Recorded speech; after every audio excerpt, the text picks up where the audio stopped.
Good morning, students. Our chapter name is Sexual Reproduction in Flowering Plant. That chapter is seconds in class 12th. Now we study. Last time we study pollinations and sperm and ठीक है. But today we discuss outbreeding devices. अब today we discuss outbreeding devices. What is outbreeding devices? Outbreeding devices वो device होती हैं जो cross pollination को बढ़ावा देती हैं, यानी जो सेल्फ पोलिनेशन को रोकने में हेल्पफुल होती हैं. ठीक है. आउटब्रीडिंग डिवाइसेस क्या होती हैं? जो क्रॉस पोलिनेशन को बढ़ावा देती हैं. अब देखो नेक्स्ट आता है, वो डिवाइसेस हैं जहाँ पर हमने क्या करना है कि क्रॉस पोलिनेशन को बढ़ावा देने वाली डिवाइस हैं. कौन कौन सी हैं बेटा? डाइक्लिनसी. डाइक्लिनसी का मतलब होता है यूनिसेक्सुअलिटी. यूनिसेक्सुअलिटी का मतलब क्या होता है? केवल वो फ्लावर को यूनिसेक्सुअल बना दिया जाए. तो जहाँ पर फ्लावर यूनिसेक्सुअल बन जाएगा तो वहाँ पर सेल्फ पोलिनेशन कभी हो ही नहीं सकता, संभव नहीं हो सकता है. ठीक है. नेक्स्ट है डाइकोगैमी. देखो डाइक्लिनसी में क्या कहा मैंने? यूनिसेक्सुअलिटी. और डाइकोगैमी में क्या कहा? इसमें एंथर और स्टिग्मा मैच्योर होते हैं एट द डिफरेंट टाइम. अलग अलग टाइम में क्या होते हैं? डिफरेंट टाइम में वो मैच्योर होते हैं. तो सेल्फ पोलिनेशन नहीं हो सकता. भाई एंथर पहले मैच्योर हो गया या स्टिग्मा जो पिस्टिल है वो पहले मैच्योर हो गया. तो इसमें जो एंथर और पिस्टिल का मैच्योरिटी टाइम पीरियड है वो अलग अलग है, इसलिए यहाँ पर भी सेल्फ पोलिनेशन नहीं हो सकता. बेटा हमारे पास दो आउटब्रीडिंग डिवाइसेस दी जिसमें डाइक्लिनसी और डाइकोगैमी. ये क्या करती हैं? सेल्फ पोलिनेशन को रोकती हैं और क्रॉस पोलिनेशन को बढ़ावा देती हैं. तो इसी प्रकार से हमारी जो डाइकोगैमी है वो दो टाइप की बताई. Protandry. Anther mature earlier than the stigma या पिस्टिल. ठीक है. एंथर मैच्योर हो जाए स्टिग्मा से पहले ही, तो वो कौन सी है? Proto entry. नाम से ही पता चला. एंट्री. एंट्री का मतलब क्या है? एंथर मैच्योर पहले होता है. प्री मतलब कि एंथर मैच्योर पहले हो गया. प्रोटोगैमी जिसमें स्टिग्मा यानी जो पिस्टिल है वो मैच्योर हो जाता है अर्लियर देन एंथर. एंथर से पहले ही मैच्योर हो जाता है, उसको क्या बोलते हैं? प्रोटोगैमी. ठीक. नेक्स्ट है प्रीपोटेंसी. प्रीपोटेंसी. प्री का मतलब पहले ही, पोटेंसी की मतलब क्षमता.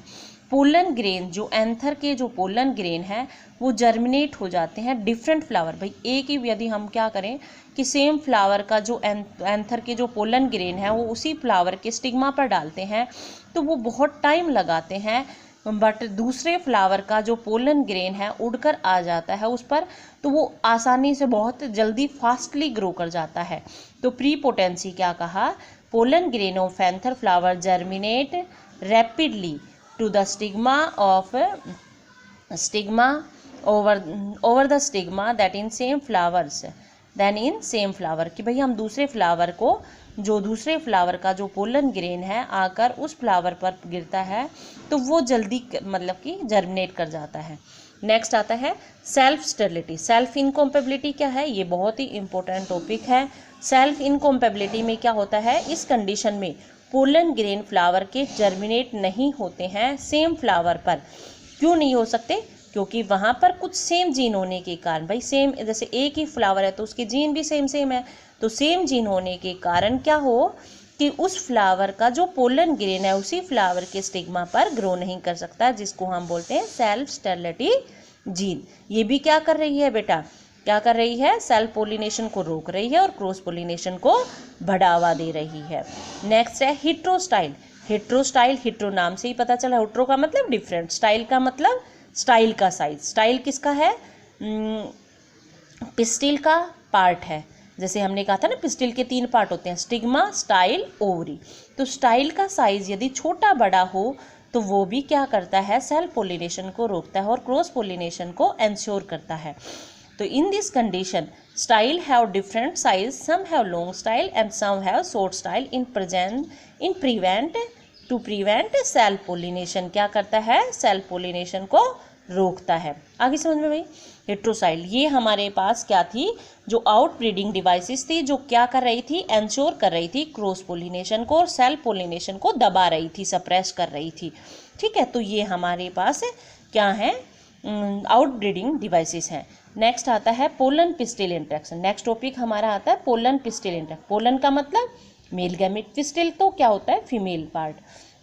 जब ये मेल और फीमेल एक दूसरे से इंटरेक्ट करते हैं तो क्या होता है, देखो क्या कहा मैंने, when pollen grain fall on the stigma, जब पोलन ग्रेन फॉल होता है स्टिग्मा पर तो क्या कर देता है, वो उससे पानी एब्जॉर्ब कर लेता है एंड बिकम स्वॉलन, और फूल जाता है। कौन फूल जाता है, पोलन ग्रेन, और फूलने के बाद वो क्या करता है, पोलन ट्यूब की फॉर्मेशन कर देता है। पोलन ट्यूब के पास क्या होते हैं, 2 मेल गैमेट होते हैं, पोलन्स होते हैं, ट्यूब है वो रिच करती है ओव्यूल, यानी जो पोलन ट्यूब है वो रिच होती है ovule through the style, style से होती हुई, और 2 मेल गैमेट रिलीज कर देती है ओव्यूल में। अब उस 2 मेल गैमेट में से out of 2 male gamete 1 male gamete fuse with egg, एक मेल गैमेट फ्यूज हो जाता है एग से एंड जाइगोट बनाता है, and this is known as the syngamy. इस प्रोसेस को क्या बोला है बेटा, सिंगोमी। और इस फर्टिलाइजेशन को क्या बोला है बेटा, प्रोसेस तो क्या है, सिंगैमी, फर्टिलाइजेशन क्या है, जनरेटिव फर्टिलाइजेशन। और जो दूसरा मेल गैमेट है, another male gamete fuse with central cell, central cell के साथ फ्यूज हो जाता है और एंडोस्पर्म बनाता है, और इस प्रोसेस को तो ट्रिपल फ्यूजन बोला है, और इस फर्टिलाइजेशन को क्या बोला है बेटा, वेजिटेटिव फर्टिलाइजेशन। समझ में आ गया। देखो जब पोलन ग्रेन गिरता है किस पर, स्टिग्मा पर, और तो क्या कर देता है, वो फूल जाता है, फिर पोलन ट्यूब की फॉर्मेशन करता है। पोलन ट्यूब के पास 2 मेल गैमेट होते हैं, और वो दोनों मेल गैमेट क्या है, स्टाइल से होते हुए, पोलन ट्यूब में स्टाइल से होते हुए ओव्यूल के अंदर चले जाते हैं। ओव्यूल के अंदर वो रिलीज होने के बाद ओव्यूल के अंदर जो सेल प्रेजेंट है, यानी एक मेल गैमेट है वो एग सेल के साथ फ्यूज हो जाता है और जाइगोट बना लेता है, और दूसरा मेल गैमेट है वो सेंट्रल सेल के साथ फ्यूज हो जाता है और एंडोस्पर्म बना लेता है। और इन प्रोसेस को इसलिए जितने भी एंजियोस्पर्म, जितने भी फ्लावरिंग प्लांट हैं, जितने भी एंजियोस्पर्म है, एंजियोस्पर्म का मतलब फ्लावरिंग प्लांट, वो सारे के सारे कैसे फर्टिलाइजेशन को शो करते हैं, डबल फर्टिलाइजेशन। कैसे फर्टिलाइजेशन को शो करते हैं, डबल फर्टिलाइजेशन को। समझ में आ गया भैया। अब देखो नेक्स्ट हमारे पास आता है mode of entry of pollen tubes involves. भाई पोलन ट्यूब का एंट्री करने में कौन कौन से तरीके इन्वॉल्व्स हैं। हो सकता है भाई हमने ओव्यूल की स्ट्रक्चर पढ़ी थी, ओव्यूल में माइक्रोपाइल एंड भी था, चलाजा एंड भी था, ठीक है, और उसके चारों तरफ आउटर कवरिंग थी जिसको हमने क्या बोला था, इंटेगुमेंट। तो mode of entry of pollen tube, sporogamy, when pollen tubes enter into the ovule, जब पोलन ट्यूब एंटर करता है ओव्यूल में थ्रू द माइक्रोपाइल, माइक्रोपाइल के थ्रू, तो वो क्या हो गई बेटा, पोरोगैमी। और when pollen tubes enter the ovule through the integument, यदि इंटेगुमेंट के थ्रू मतलब कि जा रही है तो कौन सी है बेटा, मीजोगैमी। और नेक्स्ट है चलोजोगैमी। व्हेन पोलन ट्यूब्स, नाम से ही पता चला है, जब चलाजा एंड से जा रही है तो कौन सी, चलाजोगैमी। पोरोगैमी माइक्रोपाइल, मीजो इंटेगुमेंट, चलाजोगैमी जब पोलन ट्यूब्स एंटर कर रही है चलाजा एंड से। ठीक है, समझ में आ गई ना। पोरोगैमी, मीजोगैमी, चलाजोगैमी, माइक्रोपाइल, इंटेगुमेंट और चलाजा एंड, इनसे मूव कर रही है। अब हमारा नेक्स्ट टॉपिक आता है बेटा आर्टिफिशियल हाइब्रिडाइजेशन। आर्टिफिशियल हाइब्रिडाइजेशन एक ऐसी प्रोसेस है जिसमें हम आर्टिफिशियली क्या है, अपनी इच्छा से भाई बहुत अच्छी क्वालिटी का हम क्या ले आए, पोलन ग्रेन, और उसको ओव्यूल के अंदर ट्रांसफ़र कर दिया, तो वो एक आर्टिफिशियल हाइब्रिडाइजेशन है। इससे हम क्या बनाते हैं, हाइब्रिड स्पीसीज बनाते हैं। देखो आप सभी ने देखा होगा कि जब हम बाजरे या किसी भी मतलब कि अपने खेत में उगाने के लिए जो थैली लेके आते हैं, जो बैग लेके आते हैं, वो क्या होता है, उस पर लिखा होता है, आपने कभी देखा हो तो, हाइब्रिड। तो वो आर्टिफिशियली करवाया जाता है, यानी अपनी इच्छा से, यानी हाई प्रोडक्टिविटी करने के लिए, क्रॉप की प्रोडक्टिविटी को इंक्रीज करने के लिए हम आर्टिफिशियल हाइब्रिडाइजेशन टेक्निक का यूज करते हैं।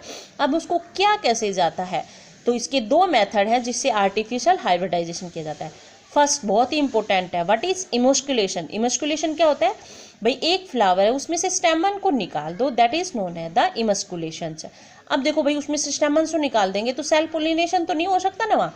अब हमने क्या किया भाई, उसको निकालने के बाद हमने उस पर जो क्या क्या बैग लगा दिया, और बैग लगा दिया और अच्छी क्वालिटी का हम पोलन ग्रेन ले आए कहीं से, पोलन बैंक से, ठीक है, पोलन बैंक से हम अच्छी क्वालिटी का ले आए और ला के उस पर डाल दिया, तो क्या हुआ, इससे हमें हाइब्रिड स्पीसीज, जो स्पीसीज मिलेगी वो हाइब्रिड मिलेगी। तो क्या कहा, in stamen are remove from the flower to prevent self pollination. Bagging, bagging में क्या है, emasculated flower are cover by the polythene, emasculated flower को कवर कर दिया गया polythene to prevent self pollination. As the stigma of emasculated, जैसे ही इमस्कुलेटेड flower की स्टेमना है उसको ढक दिया गया और फिर उसके बाद हमने डस्टेड किया गया स्टिग्मा पर डिजायर्ड वैरायटी। डिजायर्ड का मतलब अपनी इच्छा से हमने बहुत अच्छी क्वालिटी का वैरायटी का पोलन ग्रेन लेके आए और उस पर डाल दिया। आफ्टर पोलिनेशन, पोलिनेशन होने के बाद ये फ्लावर को रीबैक कर दिया गया। कब तक? जब तक उसमें फ्रूट की फॉर्मेशन नहीं होती। दोबारा से उस पर बैग लगा दिया कि भाई तब तक वो, जब तक उसमें फ्रूट की फॉर्मेशन हो गई, फिर उसके बाद तो हो ही नहीं सकता फर्टिलाइजेशन।